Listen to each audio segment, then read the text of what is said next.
3 그리고 4주의 일진사주 명리학 제1625강 시작하겠습니다. 자, 오늘은 양력으로 2023년 4월 19일이고요. 음력으로는 2023년 윤 2월 29일입니다. 오늘 명시 계묘년 병진월 정미일이 되겠고 일진은 정미가 되겠습니다. 자, 오늘 살펴볼 사주 명식은 일간은 정화일간이 되겠고요. 정화일간이 태어난 월령은 진월이 되겠습니다. 진월에 정화가 태어나게 되면 사주를 어떻게 배합하는 것인지 알아보도록 하겠습니다. 제일 먼저 사주 8글자를 볼 때는 일간이 어떤 일간이냐를 놓고 보는 것이 먼저가 되겠습니다. 오늘 일간 정이라고 하는 일간이 정이라고 하는 천간이 일간이 되겠고요. 이 정이라고 하는 천간 오행 목화토금수라고 하는 오행으로 구분하게 되면 화가 됩니다. 화라고 하는 것은 불을 의미하고요. 기운적인 것으로 봤을 때 뜨거운 열기를 말한다. 여기서 뜨거운 열기라고 하니까 한증막 들어가면 따뜻한 그런 온기 이렇게 생각하시지 마시고요. 이 열기라고 하는 것은 모든 만물을 다 태워 없앨 수 있는 무지막지한 뜨거운 열기를 말한다 이렇게 생각하시면 되겠습니다. 화라고 하는 것은 기본적으로 여름을 의미하고 되겠고요. 주관하는 색은 적색, 주관하는 신은 주작이라고 하죠. 빨간 봉황이라고 하는 뜻입니다. 그래서 여름을 연상하게 되는데, 자, 정화만 놓고 봤을 때는 이 정화가 어떤 불인지 잘 모른다. 음과 양으로 한번 구분해 볼 필요가 있겠다라고 보면, 자, 어저께 공부했던 병화가 있습니다. 병화도 마찬가지로 똑같습니다. 불, 열기, 여름, 적색, 주작을 의미하는 것은 뭐 병화나 정화나 차이가 없겠지만은 정화하고 병화하고 차이는 정화는 음화가 되는 것이고요. 그 다음에 병화는 양화가 된다. 음양의 차이가 있다. 근데 뭐 음양의 차이가 뭐 이렇게 중요합니까? 이렇게 말씀하실 수도 있겠지만 이 음양의 차이가 있기 때문에 병화하고 정화하고 나눠서 우리가 생각하게 되는 겁니다. 자, 양화인 병화는 우리가 뭘로 비유하냐면 태양지화라고 합니다. 그래서 양은 음에 비해서 더 뜨겁겠죠. 양은 음에 비해서 더 밝을 것입니다. 그리고 양이라고 하는 것은 음에 비해서 보다 적극적이고 양은 음에 비해서 좀 뭐라 그럴까 열정적이라 그럴까요? 굉장히 활동적인 그러한 성향이라고 하면 음이라고 하는 것은 좀 부드럽고 조금은 유연한 그런 성격을 나타내기도 합니다. 그래서 같은 화라 하더라도 양화인 병화하고 음화인 정화하고의 차이가 있다라고 하는 것이죠. 그래서 병화를 태양지화라고 하면 정화는 등촉지화라고 이렇게 비유를 합니다. 이거는 어떤 분들이 이런 것을 질문을 하신 적이 있어요. 자, 임수라고 하는 것이 있는데 임수는 제가 대해수라고 하죠. 대해수는 뭐예요? 바다 같은 개념이고 강호수 같은 개념이다라고 제가 설명을 드렸더니, 자, 임수가 4월에 이렇게 태어나게 되면 임수는 대해수고 4월은 화가 왕한 것이니 임수가 예를 들어서 몇이라고 하면, 자, 4월에 화는 혹시나 호날두 정도 됐지 않냐 이렇게 질문을 하시길래 제가 뭐라고 그랬냐면 포태법을 좀 더 공부해 보시라 이렇게 얘기했습니다. 포태법이라고 하는 것은 뭐냐면 오행의 왕상휴수 어느 것이 왕하냐 약하냐를 이렇게 놓고 보는 것인데, 임수가 아무리 비유를 들어서 강호수라고 했을 때 그 강호수도 있잖아요. 4월 같은데 절지 태어나게 되면 여름에 비가 오지 않으면 저기 강바닥도 훤히 드러날 정도로 없어지잖아요. 그죠? 임수를 대해수라고 하니까 무조건 물이 많다 생각하지 마시고 4월, 5월에 태어나게 되면 임수도 약하다 이렇게 보게 되는 겁니다. 그래서 여러분들한테 제가 정화는 등촉지화이고 병화는 뭐다? 그렇죠. 태양지화 이렇게 설명하니까 무조건 병화가 태양인 줄 알아요. 음양의 개념은 뭐다? 상대적인 거예요. 상대적. 제가 병화를 태양에 비유를 했더니 무조건 태양으로 생각해 보는데, 자, 촛불이 있어요. 2개가 있습니다. 촛불 2개가 있는데 하나는 예를 들어서 100룩스 정도 된다라고 하고 하나는 200루스라고 이렇게 봤을 때, 그럼 이 두 가지를 놓고 봤을 때는 어떤 게 병화가 될까요? 같은 촛불이라 하더라도 더 밝은 것이 병화가 되는 것이고 상대적으로 덜 밝은 것이 뭐다? 이거는 정화가 되는 것이다. 그래서 이걸 절대적으로 이렇게 받아들이면은 아까 같은 임수가 4월에 태어나면 호날두와 메시의 대결이 아니 이렇게 보는데, 제가 비유를 하자면 이제 초등학교 유소년 팀 이제 축구화 사가지고 지금 이제 축구 시작하는 사람과 그게 임수가 4월에 태어났을 때 임수가 되는 것이고 4월은 그야말로 메시다. 상대가 안 되죠. 임수 4월에 태어나게 되면 일간 임수는 매우 약하지만은 화는 펄펄 끓게 되죠. 그래서 화가 너무 왕하게 되면 원래는 수가 화를 극하지만 화가 너무 왕하게 되면 어떻게 된다? 그 화가 임수를 갖다 끓여서 다 증발시켜 버리게 되는 겁니다. 그래서 음양의 개념은 상대적이다라고 하는 것을 여러분들이 꼭 머릿속에 기억해 두시고요. 그래서 이제 음양을 할 때 우리가 병화를 태양지화로 비유를 하고 정화는 등축지호로 비유하는 것은 이거는 어디까지나 강학상 설명을 위해서 이렇게 하는 것이지 절대적인 개념은 아니다라고 하는 것. 그래서 태양과 같은 병화는 굉장히 밝고 뜨겁다라고 하면 등축지호는 어떤 불, 촛불과 같은 개념이고요. 또는 모닥불 같은 개념. 하늘에 있을 때는 별빛이라든가 또는 뭐가 되니까 달빛 같은 걸로도 이렇게 볼 수가 있겠죠. 비유를 하려면 여러 가지로 비유를 할 수가 있겠지만 그래도 가장 피부에 와닿게 우리가 설명할 수 있는 것이 태양지와 등축지와 이렇게 비유를 하는 것이지만은 절대적인 그것은 상대적인 개념이다라고 하는 것을 꼭 염두에 두시고요. 또 병화는 태양지와이면서 이거는 자연적으로 발생하는 불로 볼 수 있다라고 하면 정화는 인위적으로 만든 불로 볼 수가 있죠. 사람이 불을 만들기 위해서는 뭐가 필요하죠? 연료가 필요한 겁니다. 그래서 촛불을 켜려면 파라핀이 있어야 될 거고요. 모닥불을 피우려면 장작이 있어야 될 것이고 그 다음에 전기불을 켜기 위해서는 전기가 들어와야 되는 것이죠. 그래서 병화와 달리 정화는 일간이 왕하냐 약하냐를 떠나서 사시사철 간목이라고 하는 것을 얻어서 정화를 인정해 줘야 된다. 여기서 인정이라고 하는 것은 사람의 따뜻한 마음을 말하는 것이 아니라 벽갑 인정이라고 해서 인정이라고 해서 간목으로서 정화를 생조해 주는데 목이 너무 많게 되면은 목다화식이 되기 때문에 이때 경금으로서 간목을 쪼개서 인정이라고 하는 것은 정화의 불을 당겨서 불을 살릴 수 있도록 한다 이렇게 보시면 되는 겁니다. 병화 같은 경우에는 왕하면 간목 같은 건 필요 없고요. 병화도 신약한 경우에는 뭘 쓸 수 있다? 간목을 쓸 수 있겠고 병화든 정화든 일간이 화인 경우에는 일간을 빛으로 보기 때문에 빛은 밝아질수록 좋지만은 너무 뜨거워지면 안 되기 때문에 이를 조절할 필요가 있겠죠. 임수라고 하는 것을 보게 되면 병정화의 빛을 수보양광해서 빛은 밝게 만들어 주지만 뜨거운 열기를 갖다가 시원하게 조후해주는 역할을 하게 됩니다. 그래서 정화라든가 병화가 일간이 왕할 때는 임수를 쓰는 것을 꼭 생각해 주고 너무 화가 왕하다면 임수만 가지는 안 되고 재성인 금이 있어서 또 임수를 생조해 줄 필요도 있게 되겠다라고 볼 수가 있습니다. 그래서 정화 같은 경우에는 간목을 위주로 그 다음에 목이 너무 많게 되면은 경금으로서 작벌해 주고 그 다음에 일간이 왕해지게 되면 임수로서 수보 양광해 준다라고 하는 개념으로서 정리를 해 두시면 크게 어려울 바 없을 것이다 이렇게 보실 수 있겠습니다. 자, 다음으로 정화일간이 태어난 월령, 월지라고도 하죠. 월주의 지지를 월령 또는 월지라고 하고요. 이번 달은 진월이 되겠습니다. 진월, 월령, 월지가 진월이 되죠.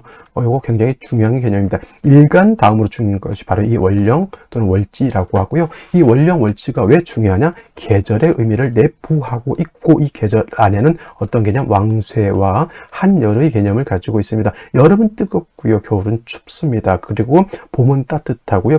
가을은 서늘하죠. 이것이 한열의 개념이다라고 하면 왕세의 개념이라고 하면 인묘월은 목이 왕하고 사오월은 화가 왕하고 신유월은 금이 왕하고 해자월은 수가 왕하다. 왕세의 개념을 이 월지에서 크게 가지고 있기 때문에 매우 중요한 것이고 왕세와 한열은 반드시 보다 중화가 되어야 된다라고 하는 것을 꼭 명심해 두시기 바랍니다. 또 이 월령 월지에는 절기의 개념도 가지고 있습니다. 진월은 청명과 고우로 이렇게 구분해 볼 수가 있는데 청명이 되면서부터 고구 전까지는 그래도 인묘진월이라고 하는 목왕절이죠. 목왕절. 그래서 진월이라 하더라도 고구 전까지는 목에 왕한 기운이 아직 남아 있고요. 고구가 되면서부터 그야말로 진월은 토가 왕한 토왕절이다. 이거를 이제 절기의 심천을 읽는다 이렇게 표현하는데 이걸 이제 예를 들어서 상반월로 나누고 상반월과 월로 이렇게 나눠서 이제 보게 되는데, 이거 굉장히 어렵다라고 이렇게 보시는 분들도 있고, 저도 솔직한 말로 사주를 볼 때 이걸 엄밀하게 따지서 보기는 좀 어렵다라고 볼 수가 있는데, 이것보다는 더 중요한 것은 진월은 기본적으로 토가 왕한 토왕절이지만은 신자진 수국을 형성할 수 있다라고 하는 점, 그 다음에 진유합금도 할 수가 있다라고 하는 것, 그 다음에 인묘진 방합을 형성할 수 있다라고 하는 것도, 마지막으로 진술축미가 많아서 토국이 형성될 수 있다라고 하는 것을 여러분들이 꼭 명심해 두셔야 된다. 뭐 상반한 하반을 뭐 이렇게 해서 계절의 심차를 본다. 이거 솔직한 말로 좀 모르셔도 좀 어느 정도 명리가 이제 깊이 있으신 분들 한 번씩 살펴볼 필요는 있는데, 이게 초학하시는 분들이 있고 진술축미월을 상반월과 하반월로 이렇게 나누게 되면 굉장히 어렵거든요. 그러면 그런 거 다 필요 없고요. 자, 진월이라고 하는 것은 자, 수국이 형성되면 토왕절이 아니라 이거는 수가 다시 많아지는 것, 진유합금 되면 토왕절이지만 금이 왕해지는 것, 그 다음에 인묘진 방합을 형성하게 되면 토왕절이지만 목이 왕해진다라고 하는 것, 진술축미가 많아지게 되면 토왕절에 그야말로 토가 왕해진다라고 하는 것을 이 정도는 꼭 알아두셔야 되는 거예요. 그래서 오늘 같은 경우 정화일간이 진월에 태어나게 되면, 화는 토가 많으면 원래는 화가 토를 생하죠. 화생토. 근데 예를 들어서 토가 너무 많게 되면은 화가 토를 생하는 것이 아니라 오히려 토가 화의 기운을 설기하게 되는 겁니다. 그래서 정화가 진월에 태어나게 되면은, 물론 이제 격은 좀 이따 말씀드리겠지만 설기가 많아져서 설기가 과다한 그런 사주가 되겠고, 또 정화가 토가 많아지게 되면은, 자, 정화 일간이 왕했을 때 임수를 보게 되면 보광해준다, 수보양광해준다라고 이렇게 말씀드렸는데, 진월의 무토는 오히려 토가 많게 되면 빛을 가린다고 해서 회기무광이 된다, 이렇게 보는 거예요. 그래서 병화라든가 정화 같은 것이 사실 토가 많아지게 되면은 그 빛을 가리는 것을 굉장히 좋아하지 않게 되는 것이다 라고 해서, 병화도 그렇고요, 정화도 마찬가지고 토가 많아지게 되면은 회기무광이 되는 것이니 반드시 뭐가 필요하다? 간목이라고 하는 것으로서 토를 갖다가 제거시켜 주는 것이 필요한 사주국세가 되는 것이고, 간목은 토만 억제시켜 주는 것이 아니라 목생화해서 정화도 이렇게 생조해 주게 되죠. 정화 입장에서 뭐예요? 간목이라고 하는 것은 인성이죠. 인성을 얻게 되면, 인성은 육친으로 보면 어머니죠. 모친과 같은, 어머니와 같은 것이고, 그래서 정화일간이 간목을 보게 되면 가추가동이다. 일간의 왕세를 너무 치중하지 말고 정화는 간목만 얻어도 일간이 약한 것을 두려워하지 않는다. 인성을 용신으로 쓰는 사람은 온후독실하고, 나가서는 보국충정하고, 집안에서는 뭘 한다? 부모님께 효도를 하는 그런 효녀가 많은 것이 또 인성을 용신으로 하는 것이고, 이러한 사람들 교육자를 하는 것도 좋고요. 남을 가르치고 그런 배려하는 그러한 직업 같은 걸 하는 것도 좋습니다. 그리고 이렇게 월지토는 상관이죠. 이런 사람들이 가르치는, 아까 말했던 교육 관련된 것, 또는 뭐 창작 같은 거 있죠. 글을 쓰거나 예술 같은 거를 하는 것도 굉장히 잘할 수 있습니다. 공부를 많이 하는 것이 필요하죠. 왜냐? 용신이 인성이기 때문에 그렇고, 만약에 진월에 아까 말씀드렸던 것처럼 인묘진 방합을 형성하거나 목이 다시 많아지게 되면, 이때는 오히려 목다 화식이 될 수가 있으니, 이때는 경금을 이렇게 대동하고 있어야지만 화식이 아니라 벽갑 인정이 될 수 있다. 그래서 진월에 정화가 태어나게 되면 먼저 간목으로서 토를 억제해주고 정화를 생조해 주되, 목이 너무 왕해지게 되면 경금으로서 목을 갖다가 억제시켜준다. 이걸 파극해서 없애는 것이 아니라, 이거는 용제파인이라고 해요. 제극인이라고 해서 말하는 사람들이 안 좋게 볼 수도 있겠지만은, 제극인에는 두 가지 개념이 있습니다. 용제파인의 개념하고 그 다음에 탐제파인의 개념이 이렇게 있게 되는데, 이때 진월의 정화가 목이 왕에서 경험했을 때는 제극인이지만 탐제파인이 아니라 뭐다? 용제파인이다. 용제파인은 재성을 이용해서 인성을 갖다가 파극해서 없앤다라기보다는 적절하게 인성을 갖다가 조절시켜준다, 이렇게 생각하면 돼요. 이렇게 되면 재성도 용도가 있겠죠. 물론 어떤 사람들이 이렇게 되면 고부간의 갈등이 있지 않을까요? 이렇게 생각하실 수도 있겠고, 그렇지만은 이런 경우에는 내 처도 현모양처이고 내 어머니도 신사임당과 같은 아주 어진 어머니를 맡게 되는 것이다, 이렇게 보는 것이 더욱 타당할 것이다 생각합니다. 만약에 간목을 쓰는데, 이 경우에 예를 들어서 정유일주 이렇게 될 수 있죠. 정유일주. 그러면 이거는 금이 월등히 왕한 겁니다. 그러면 이런 경우에는 탐재파인이 될 수 있죠. 악처를 만날 수도 있지만은 금이 너무 그렇게 왕하지 않고 적정한 수준에서 쓰게 되면 둘 다 인성과 재성을 모두 쓸 수 있는 그런 구조가 되는 것이다 라고 보시면 되겠습니다. 자, 다시 오늘의 명식을 살펴보도록 하겠습니다. 오늘 명식, 정화일간이 진월에 태어난 사주 명식이 되겠고요. 사주를 볼 때는 일간의 특성, 원령의 특성, 다음으로 격국을 살펴보게 됩니다. 격국이라고 하는 것은 일간과 원령과의 관계를 살펴 사주 8글자가 어떻게 배합되어 있느냐 또는 어떻게 배합이 되어야 가장 좋은 배합이냐를 이제 놓고 보는 것인데, 오늘 정화라고 하는 것은 음화라고 했고요. 음화. 월지에 있는 진토라고 하는 것은 양토가 됩니다. 대 양의 관계가 성립이 됐죠.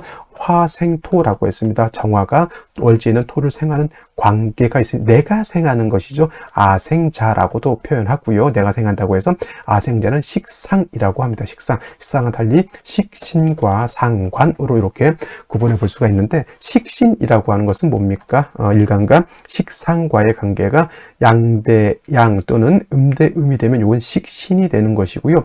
오늘처럼 일간과 식상과의 관계가 음대양 또는 양대음이 되면 이건 상관이 됩니다. 그래서 오늘 같은 경우는 상관격이 되는데, 화토진상관격이 되는 겁니다. 화토진상관격. 진자가 붙으면, 자, 상관격에는 두 가지가 있는데, 진자가 붙는 진상관격과 나중에 또 기회가 되면 말씀드렸지만 가상관격도 있습니다. 거짓 가짜를 써죠. 진상관이라고 하는 것은 일간이 약하고 상관이 왕한 것을 진상관이라고 하고요. 가상관이라고 하는 것은 일간이 왕하고 상관이 약한 것을 말은 서로 좀 반대되는 것이죠. 가상관격은 일간이 왕하니까 상관을 내가 쓸 수 있지만, 진상관격은 내가 약하고 상관이 왕하니 상관이 오히려 병이 되는 것이다 라고 볼 수 있죠. 이럴 때는 아까도 말씀드렸지만 인성이라는 하는 것을 얻어서 일간을 생조해주고 그 다음에 왕한 상관은 억제해주는 것이 필요하다라고 해서, 진상관격은 상관패인해야지만 좋은 사주국세가 된다. 인성, 즉 상관격이, 진상관격이 인성을 옆에 찰패자죠. 옛날에 마패 같은 거 그렇게 이렇게 차게 되면은 얻게 되면은 사주를 좋게 가질 수 있다, 이렇게 보는 것이고, 자, 오늘 같은 경우 진월이 되겠죠. 진월은 지장간으로서 을목과 그 다음에 개수, 그 다음에 무토라고 하는 것을 가지고 있는데, 을목이 천간에 투출을 하게 되면 얘는 이 을목을 가지고 진중에 을목이 투출하게 되면 을목을 가지고 격을 잡는데 편인 격이 되는 것이고요. 만약에 진중에 있는 개수가 이렇게 투출을 하게 되면 이 개수 가지고 그 격을 잡습니다. 칠살격이 되죠. 편관격이라고 또 말씀드릴 수가 있죠. 오늘 같은 경우가 연간에 이렇게 개수가 투출되어 있으니 상관월인 진월에 태어났다 하더라도 칠살격이 되는 것이고, 칠살이 천간에 투출하게 되면 반드시 칠살은 재해거나 화해야 된다. 재한다라고 하는 것은 식신 재살이 되거나 상관 재살이 되거나 하는 것을 말하는 거고, 화한다라고 하는 것은 인성이 있어서 살인 상생해 주는 것을 말하는 것이다 라고 보는데, 이런 경우에는 식신상관으로서 재살하는 것보다는 인성인 목을 얻어서, 특히나 간목을 얻어서 화살하는 것이 조금 더 유리하다라고 볼 수가 있는데, 연간에 묘라고 하는 인성을 얻었습니다만은 정화는 저 묘를 보게 되면 저거는 편인이죠. 편인이라고 해서 나쁜 것이 아니라 을목이라든가 지지의 묘목 같은 경우에는 승목으로 보죠. 승목, 물에 젖어 있는 풀과 같은 것이니 묘목은 있어도 정화를 생조해 주기가 어렵다라고 보는 것이고, 일지에 미토가 있습니다. 물론 정화가 미중 정화에 간신히 통근은 할 수 있다 하더라도 상관과 식신이 혼잡되어 있어서 식상이 다시 왕해지게 되면 내가 미토에 통근하는 것보다는 나의 기운을 토가 뺏어가고, 토가 나의 빛을 갖다가 회강하는 것이 오히려 더 나쁜 구조가 되는 것이다. 반드시 목이 있어서 토를 제해주고 수를 갖다가 화살시켜주는 것이 필요한데, 월간에 이렇게 병화라고 하는 것이 있습니다.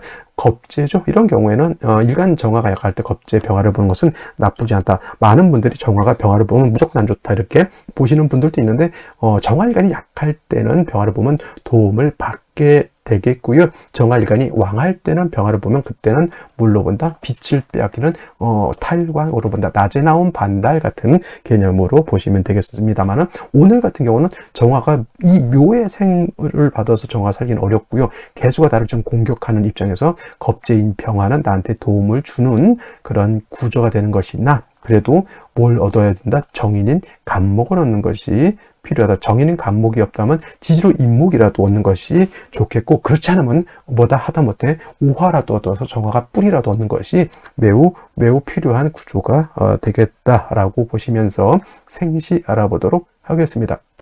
자, 그러면 생시를 보도록 하겠습니다. 자, 3주까지만 놓고 봤을 때 화토 진상관격이 일간이 약해서 반드시 인성을 얻어서 상관패인 되어야 된다라고 말씀을 드렸는데, 연지에 있는 묘목은 승목이라 정화를 생주해 줄 수 있는 공력이 없고요. 오히려 승목은 화를 꺼트리는 역할을 하게 됩니다. 문제가 진중에 있는 개수가 투출돼서 칠살격의 개수가 나를 공격하는 것이 문제죠. 쉽게 비유를 하자면 촛불이라고 하는 정화가 있는데 하늘에서 비가 내리는 것과 같다. 그래서 이 개수를 좀 정리를 해줘야 된다, 재해줘야 된다라고. 이건 완전히 없애도 상관은 없습니다만은, 중요한 거는 예를 들어서 화우 갔을 때 이 수는 어쩔 수 없이 또 필요하게 되니 적절하게 조절해 주는 것이 필요하죠. 미토 식신이지만은 상관의 식신 합하면 뭐 식신 상관은 구분할 필요 없이 토가 많아서 정화를 갖다 회강시켜준다. 물론 토가 많게 되면 개수를 갖다 좀 억제시켜주는 역할도 하겠지만은, 중요한 것은 그게 중요한 게 아니라 내가 사는 것이 더 중요하다. 그래서 목을 얻거나 아니면 화를 얻는 것이 필요하다라고 말씀을 드렸는데, 맨 먼저 경자시가 되게 되면 이거는 설상가상이죠. 개수 이 하나가 나를 공격하는 것이 매우 안 좋았는데, 자수를 얻게 되면 개수가 자기 뿌리를 얻죠. 토의 기운을 금이설에서 벽과 민정을 하는 것이 아니라 수를 생해주는 구조가 되는 것이니, 재성이 병이 되는 것이고 관살이 병이 되는 것이죠. 재살이 협동해서 나를 공격하게 되는 것이니, 자칫 잘못하면은 어렸을 때 건강이 안 좋아질 수도 있겠고요. 그 다음에 이렇게 되면은 나중에라도 남자 같은 경우는 처로 인해서 곤혹을 치를 수도 있는 그런 구조가 되는 것이다. 자, 축시가 되게 되면은 충미충이 되죠.